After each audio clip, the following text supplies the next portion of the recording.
점심 식사 맛있게 하셨습니까? 수고하신 분들의 덕분에 저희들도 맛있게 먹고 행복합니다. 그리고 오후 예배 드리게 돼서 더 기쁘고요.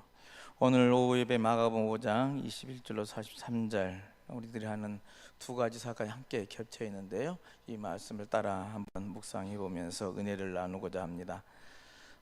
우리가 금요일마다 거룩한 독서를 하는데요. 거룩한 독서 하면은 성경을 읽고 깊이 묵상하고 그 의미와 행간을 찾아가면서 은혜를 나누는 건데, 제가 다른 프로에서 이제 이 프로그램을 하면서 여기서 묵상할 때 은혜가 되어서 함께 나눠보고 싶습니다. 오늘 본문에 유대교 해당장 야이로라는 사람이 나오죠. 그가 당한 상황은 인간적으로 볼 때 정말 공감이 가고 굉장히 다급한 상황입니다. 그도 그럴 것이 지금 그 딸이 죽어가고 있잖아요. 딸이 죽어가고 있는데 어떤 부모가 안달이 안 나겠습니까? 또 해당장이라고 한다면 당시 무사람들의 존경을 받은 그런 위치에 있는 나름대로의 그런 사람이죠. 어디 다른 데 가서 무릎을 꿇을 그런 사람이 아닌 것입니다. 그런데 오늘 이 해당장 야이로는 그 체면이 깎인 것을 무릅쓰고 주님 발 앞에 엎드려서 딸을 살려달라고 지금 간구하고 있죠. 23절에 많이 간구하여 가로되 내 어린 딸이 죽게 되었사오니 오셔서 그 이에 손을 얹으사 그로 구원을 얻어 살게 하소서 하거늘 합니다. 여러분, 어쩌면 부모의 심정 다 이런 것 아니겠습니까? 딸이 죽게 되었는데 자식을 위한 부모의 심정이란 것이 무엇인지 할 만큼 늘 준비되어 있는 마음, 그런 마음들은 부모의 심정은 한결 같다 하겠습니다. 체면 따위는 아무것도 아니죠. 이것이 자식을 향한 부모의 일반적인 마음은 한결 같을 것입니다. 주님께서는 이 간절한 요청에 응답해서요, 다른 대꾸도 없이 바로 따라가십니다. 해장장과 함께 주님께서는 그의 집으로 가게 되죠. 아마 이때 야이로의 심정은 어땠을까? 내가 주님이 함께 가기만 하면 내 딸이 살 것 같은데 주님께서 내 말을 들어주시고 가준다 하시니 얼마나 기쁘고 감격했겠습니까? 이제 틀림없이 믿는 바대로 자기의 사랑하는 딸이 살 수 있을 것이라는 그런 확신을 가졌을 것입니다. 그런데 가는 도중에 처음 목적을 빗나가게 하는 뜻밖의 장애물을 만납니다. 12해 동안 혈루증을 앓았던 한 여인이 많은 사람들의 틈을 비집고 주님의 옷자락에 몰래 만지는 사건이 그 사건이죠. 그런데 문제는 주님께서 사람들이 많은지 누가 내 옷을 건드렸나 보다 하고 가면 그냥 그만 일인데, 유독 주님은 누가 내 옷에 손을 대느냐라고 그 원인을 찾습니다. 그리고 마침내 33절에 보면은 한 여인을 만나고 그 여인은 이제 자기의 병에서 나간 줄 알고 행복한 얼굴을 가지고 있죠. 그리고 그 여인을 찾아보니까 그 여인이 이제 자기에서 일어난 일을 알고 주님 앞에 나와서 자청지청을 이제 다 들려줍니다. 그도 들어보니 구구절절 사연이 많습니다. 사실 이 여인도 나름대로 굉장히 절박한 심정으로 주님 앞에 나온 것 아니겠습니까? 당시 주님 지나가신다는 말 듣고 주님 옷자락에 손만 대어도 나을 것 같은 그 심정으로 참 사람들 틈에 비집어와서 어떻게 하면 그 옷자락에 손을 댈까 하는 심정으로 주님 만졌던 것 아니겠어요? 당시의 사람들이나 오늘 우리들이나 그 누구도 이 여인을 욕할 수는 없을 것입니다. 다 이해가 되는 것 아니겠어요? 충분히 동정도 가고 오히려 잘했다라는 응원의 마음도 생깁니다. 참 잘된 일이죠. 축하해줘야 마땅한 일입니다. 근데 여러분, 문제가 무엇입니까? 오늘 주님은 어디로 가겠습니까?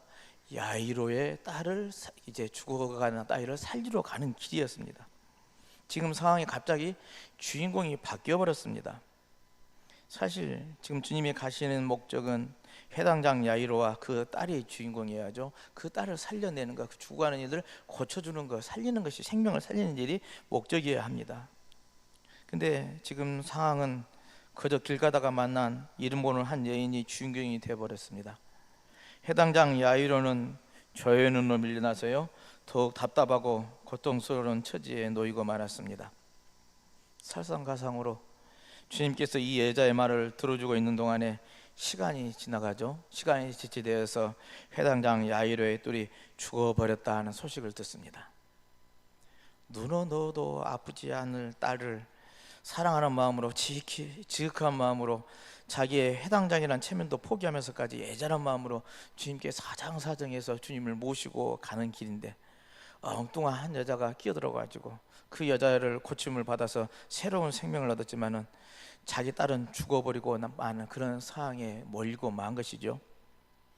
이 상황에서 야이로의 심정은 어떻게 했을까요? 얼마나 억울하고 분통이 터졌을까요? 그래, 지금 당신 딸 죽었어요 라는 소식을 들을 때마다 억장이 무너지지 않겠습니까? 우리가 신앙생활을 하다 보면 종종 이와 같은 경우를 당하는 경우가 있죠. 하나님이 가끔씩 다른 사람의 기도를 내 기도보다도 더 빨리 응답해 주는 것 같습니다. 그런 경우입니다. 분명히 내가 더 헌신하고 내가 더 많이 기도하고 내가 더 열심히 신앙생활을 하는 것 같은데 복은 엉뚱한 사람이 먼저 받고 또 더 받은 것 같은 그 느낌을 받을 때, 그런 때의 감정, 이 야이로에 겪는 감정이 아닐까 싶습니다. 어떻게 보면 하나님께서 자신을 중요하지 않게 여기는 것 같고 다른 사람은 다 중요하게 생기게 하는데 저 사람은 중요하게 생각하는데 나는 그래 좀 중요하게 않고 하찮게 생각하는 것 같다, 나는 주인공으로 여기지 않는 것 같다는 생각이 몰려올 때 그런 마음이 아니겠는가. 주님이 자신을 기억조차 하지 않는 것 같은 그런 생각이 들 때도 있습니다. 이런 기분이 들 때 여러분은 어떠십니까? 안타까운 것은 많은 사람들이 이러한 기분이 깊어지면은 하나님으로부터 등을 돌린다는 사실입니다. 하나님은 나를 사랑하지 않는갑다. 그리고 목적했던 바를 이루지 못했다 싶으면은 이 교회에서는 내가 필요 없는 것 같다 하고 교회를 떠나죠. 하나님이 자기를 무시했고 교회가 자기를 우습게 만들었다고 어깃장을 부리면서 에이 하고 떠나는 것이 일반적인 그런 우리들의 상황들이 아닌가 싶습니다. 오늘 해당장 야이로 입장에 돌아가서 우리의 생각을 정리해 봅니다. 어떤 면으로 보아도 자기가 주님 앞에 더 충실했고 대화도 많이 했고 전혀 그런 것도 없이 거저 지나가다가 옷자락 하나 잡은 것밖에 없는 여자에게는 치유의 역사를 내려주시고 자기 딸은 죽게 하시다니 이럴 수 있느냐 하는 생각에 화가 치밀어 오를 수 있는 그런 상황 아니었겠습니까? 그리고 여기라도 한마디 확 쏟아붙이면서 당장 주님 곁을 떠날 수 있었을 것입니다. 그렇지 않겠어요? 자기의 간절한 부탁이 아무것도 아닌 한 여자 때문에 무시당했고 딸을 고치려 했던 목적도 이미 죽어버린 마당에 그 목적을 이루기도 틀린 상황입니다. 자기의 전부를 희생하며까지 그렇게 살려고 했던 그 딸이 죽어버렸습니다. 이제는 더 이상 이렇게 체면 구겨가면서 주님을 모셔갈 아무런 의미가 없어져 버린 것이죠. 주님 앞에 애걸복걸하게 주님을 붙잡을 이유도 없어졌습니다. 우리 같았으면 에라이 하면서 한마디 욕을 쏟아부지고 내가 당신 같은 사람 보면 사람도 아니다 개다개 하면서 돌아섰을 그런 심정 아니었겠습니까? 근데 여러분, 오늘 본문에 나오는 해당장 야이로를 다시 한번 주목해 보시길 바랍니다.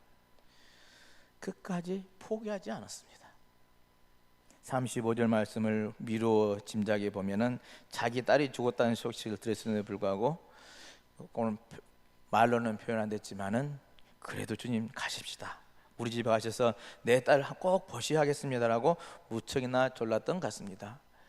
주변 사람들이 왜 주님을 그렇게 귀찮게 하냐고 말릴 정도 있으니요, 아마도 그 순간에도 더 매달렸던 것 같습니다.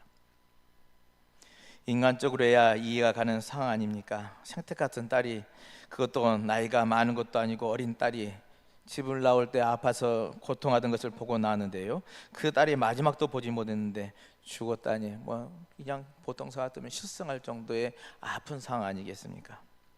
그래서 정처 없이 저렇게 주님한테 매달린 것 같다 싶었던지 사람들이 뜯고 말리고 있는 장면이 35절 말씀이죠. 그러나 야이로의 그 행위는 사람들 눈에 보이는 단순한 인간적인 모습만은 아니었습니다. 아직도 주님에 대한 무언가를 기대하고 있다는 그 믿음의 표시가 그에게 간절함이 그에 있었던 것이죠. 수많은 사람들은 한 사람도 그것을 볼 수 없었지만은 주님은 그것을 아셨습니다. 결국은 해당당 야이로에 따른 죽음에서 살아나는 기적의 주인공이 되고 해당당 야이로도 귀한 역사의 주인공이 되지죠. 달리다곰에서 그가 죽었다가 살아나는 역사가 일어납니다. 오늘 이 시간 우리는 하나님이 세우시는 주인공인 야이로의 믿음을 다시 한번 생각을 해봅니다. 혈루증을 앓았던 한 여인에게 잠시 주인공의 자리를 내주고 실망하고 낙심하고 포기까지 할 수 있었던 그 상황에서 끝까지 믿음을 버리지 아니하였더니 하나님께서 마침내 주인공의 자리로 다시 우뚝 세우시는 그 믿음을 볼 수 있어야만 하겠습니다. 뿐만 아니라 우리의 믿음도 거기까지 나아가는 믿음들이 되어야만 하지 않겠습니까? 우리의 신앙생활에서도 충분히 감당할 수 있는 그런 모습들임을 기억합시다. 그게 성서에 나온 인물들의 이야기만은 아니라는 얘기입니다. 그 상황이 우리도 있을 수 있고 우리들은 어떤 믿음을 고백할 수 있는가 다시 한번 생각해 보자는 겁니다. 먼저 오늘 야이로는 혈루증이 나은 여인을 질투하거나 미워하지는 않았습니다. 자기 딸은 12살에 죽을 병이 걸렸지만 이 여인은 12년을 혈루증을 앓던 여인이었습니다. 야이로는 그녀의 아픔을 충분히 이해하는 시각을 가졌죠. 그리고 그녀를 경쟁 상대로 생각하지도 않았습니다. 만약에 경쟁 상대로 생각했었다면 주님과의 대화 도중이라도 끼어들었을 것입니다.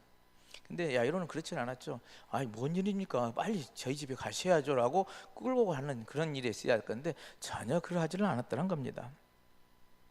우리도 신앙생활하면서 맹목적인 경쟁의식은 참으로 위험하다 하겠습니다.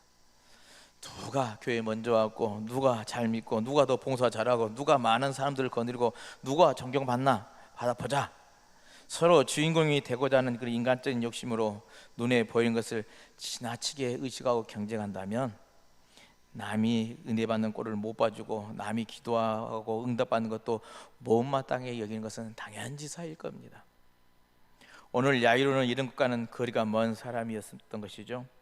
시기와 질투 때문에 신앙을 포기하는 일은 절대로 없어야 할 줄 압니다.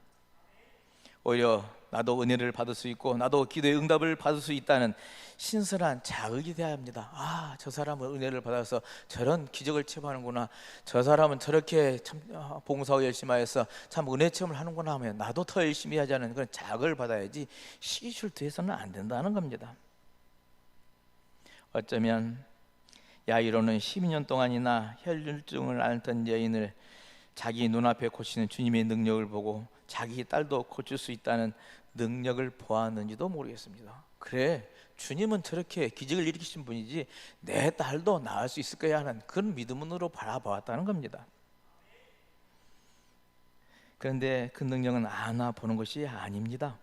그 능력을 믿는 믿음이 있는 자만이 볼 수 있는 것 아니겠습니까? 오전에도 이야기했지만 눈을 본다고 해서 다 보이는 게 아니라 믿음의 눈으로 볼 줄 알아야 보는 것이죠.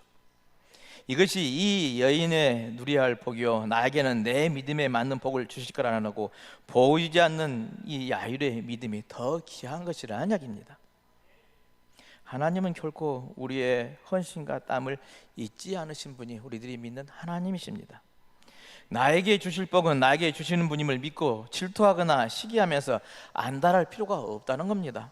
내가 성실히 행하는 믿음이 있으면 때가 되면 나에게 복을 내려주시는 분, 그분이 바로 내가 믿는 하나님이신 것이죠. 하나님은 그렇게 분명하게 은혜를 베풀어 주십니다. 그리고 무엇보다도 야이로의 변함없는 믿음을 우리는 볼 수 있어야만 하겠습니다. 그는 주님과의 관계에서 주인공 입장에서 갑자기 조연의 입장으로 되어버렸습니다. 자기의 부탁으로 자기 딸을 때문에 가고 있는데 한 여인이 나타나서 잠시 동안 주인공이 되어버렸습니다. 그리고 자기 딸은 죽습니다. 그럼에도 불구하고 그는 딸의 죽음으로 실망한 기색을 보이거나 원망하는 모습도 보이지 않습니다. 여러분, 어떤 상황에서도 꼭 주인공이 되어야 하는 것은 아니지 않습니까? 그런 것이죠. 우리가 드라마의 주인공들이 중요하죠. 그게 전반적으로 끌고 가는 사람이 있다는데, 그러나 주인공만 있는 건지 않습니까? 이야기를 스토리를 만든다면 이모 저모로 저연도 있고 탄핵도 있고 다 필요한 것이죠. 필요에 따라서 쓰임받는 일이라는 이야기입니다. 또 내가 주인공이 되고 싶다 해서 되는 것도 아니잖아요. 내가 잠시 조인이 됐지만 언젠가 다시 주인공의 자리로 돌려놓으신 분도 하나님이시라는 사실입니다. 12의 혈루증을 앓다가 나온 것도 사실은 기적입니다만, 굳이 비교하자면 12살 소녀가 죽었다가 다시 살아난 것은 더욱더 큰 기적 중에 기적이 아니겠습니까? 병 들어서 나은 것도 참 기적이지만 죽었다 살아난 일은 더 큰 기적의 주인공 아니겠습니까? 하나님은 조연의 자리에서도 실망하거나 포기하지 않고 주님의 능력을 믿는 믿음으로 끝까지 주님을 신뢰하고 있을 때, 끝끝 믿을 때 더욱 멋진 주인공의 자리로 회복시켜 주신 분이 우리 믿는 하나님이시라는 이야기입니다. 오늘 본문은 우리들에게 주님과 동행한다고 우리들의 삶이 항상 평탄한 것만은 아니라는 사실을 또한 알게 합니다. 그렇죠. 모두가 다 평탄하게 완만하게 좋은 일만 일어나는 것은 아니라는 이야기입니다. 주님과 동행하면 궁극적으로는 다 잘 될 것은 사실입니다. 그렇지만 그 궁극에 도달할 때까지 여러 가지 우여곡절을 겪는 것이 인생의 계곡을 지나고 삶의 굴곡을 거쳐야 한다는 사실을 새삼 깨닫게 해준 내용들이 아니겠습니까? 주님께서는 때로 길을 가다가 갑자기 멈춰 서기도 하고, 가끔씩은 생각하지도 않는 위기의 순간 속에 우리를 밀어 넣으시기도 합니다. 그때는 당황해서 하나님을 떠나거나 실망하고 절망해서 포기할 것이 아니라 나를 주인공으로 세우시야 한 믿음의 실효인인 줄로 깨달아서 인내하면서 마지막까지 달려가는 믿음의 경주자가 되시기를 주님의 이름으로 축원을 드립니다. 오늘 우리가 오늘 본문에서 잊지 말아야 할 것은, 주님께서 처음에 회당장의 말을 듣고 그와 동행했다는 사실 자체가 이미 그의 믿음을 알고 있었고 그 믿음을 인정하셨다는 사실을 기억하시길 바랍니다. 야이로가 주님을 찾아갔고 주님께 간절 요청했을 때 주님은 이미 그 믿음을 보시고 아셨다는 겁니다. 그의 믿음을 더욱 단련하시게 한 계획으로 길 가다가 멈추시고 혈루증 여인을 고쳐주신 일을 행하셨다는 사실도 우리는 알아야만 하겠습니다. 그렇다면 오늘 우리들에게도 마찬가지입니다. 주님이 나 같은 사람의 고백을 받으시고 예수를 믿고 신앙의 삶으로 살도록 인도하셨다는 이 사실이 해주셨다는 사실은 이미 내 일생에 동행해 주시다는 약속이기도 합니다. 하나님을 알고 예수 그리스도의 영접하고 성령의 이끄심에 다 살겠습니다. 우리는 세례를 받고 하나님의 자녀가 되셨습니다. 그리스도인이 되셨습니다. 그것은 주님과의 약속이고 주님께서는 우리를 끝까지 지켜주시고 돌봐주실 줄로 믿습니다. 이제 우리가 할 일이 있습니다. 그 약속을 끝까지 신뢰하는 일입니다. 나의 하나님은, 내가 믿는 그 하나님은 끝까지 나를 지키시고 돌봐주시고 인도하신 그 하나님이시다는 이 믿음입니다. 그 과정에 무슨 일들이 일어날지라도 그것은 하나님께서 나를 무시함도 아니요 나를 버리기 함도 아니요 나를 세우시려는 믿음의 연단으로 받아들일 줄 아는 신앙의 자세가 필요하다는 말씀입니다. 이것이 오늘 야이로의 믿음인 줄로 믿습니다. 사랑하는 성도 여러분, 신앙생활을 하다가 하나님 앞에서 가끔씩 조연의 자리로 밀려났다 싶더라도 낙심하지 마시기 바랍니다. 하나님의 기도의 응답이 다른 사람에게는 빨리 되고 나에게는 늦게 된다고 하나님의 응답에 대한 능력을 속단하지 마시기 바랍니다. 분명히 준비만 하고 있으면 언제든지 하나님께서는 우리를 전면에 세우실 것입니다. 잠시 조연을 허락하신 것은 주연을 맡기기 위한 조처일 것입니다. 주님의 계획을 믿음 가운데 두고 참고 인내하여서 언제든지 하나님이 세우시는 주인공에 설 수 있는 그 준비된 믿음의 사람들이 다 되시기를 다시 한번 주님의 이름으로 축원을 드립니다. 하나님, 저희들 택하시고 불러주시고 하늘 백성 삼으시며 주를 따라 믿음의 길로 나아갈 수 있는 일꾼들로 세우심에 감사를 드립니다. 하나님, 저희들 신앙생활을 하다가 하나님 앞에서 가끔씩 조연의 자리로 밀려났다 싶더라도 저희들 낙심하지 않게 하여 주옵소서. 하나님의 능력을 믿고 의지하고 끝까지 우리를 지켜주시고 돌봐신 하나님의 나의 하나님을 믿고 신뢰하며 믿음의 길로 나아가게 하여 주옵소서. 그 과정에 무슨 일들이 일어날지라도 그것은 하나님께서 나를 무시함도 아니요 나를 버리기 위함도 아니요 나를 세우시려는 믿음의 연단으로 받아들일 줄 아는 믿음의 자세를 갖게 하여 주옵소서. 언제든지 하나님이 세우시는 주인공의 자리에 설 수 있는 준비된 믿음의 사람들이 다 될 수 있도록 축복하여 주옵소서. 모든 말씀 예수 그리스도 이름으로 기도하옵나이다. 아멘.